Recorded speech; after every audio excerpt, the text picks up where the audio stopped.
Les 5 éléments indispensables dans la mise en place d'un site internet d'e-commerce sont un groupe d'agriculteurs cohérent, la diversification et les bons produits que l'on va pouvoir y mettre, un site internet plutôt agréable et pratique à utiliser, et une bonne fidélisation de la clientèle. Et enfin, une logistique adaptée aux fournisseurs et aux clients. La logistique, c'est quelque chose d'important puisque c'est ce qui va permettre au client final d'avoir sa marchandise dans les meilleures conditions possibles. On a des délais qui sont très courts et donc il faut adapter cette logistique pour qu'elle soit la plus performante possible, pour qu'il y ait le moins de gaspillage de produits. L'avantage de mettre en place cette logistique, c'est de pouvoir regrouper tout ce que font les agriculteurs. Chaque agriculteur produit des choses très spécifiques, ils sont spécialisés dans leur domaine.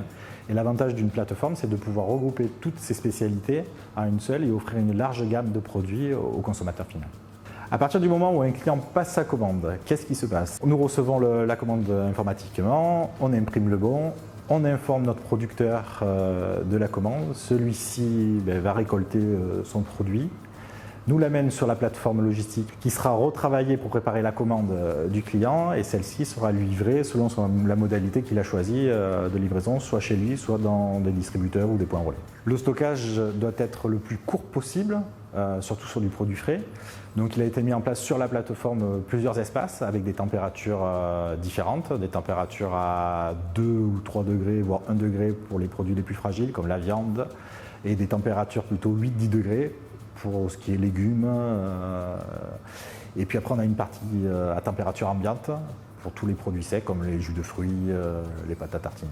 La partie livraison est importante et il est important aussi que le consommateur final, surtout si on a des clients particuliers, d'avoir un choix diversifié de modes de livraison. On peut utiliser une livraison à domicile, soit en vélo, soit par d'autres moyens. On peut mettre en place des points relais chez des commerçants. On met en place des distributeurs automatiques où ils peuvent récupérer leurs marchandises, ou même au niveau des entreprises, on peut livrer directement dans les grosses entreprises les paniers.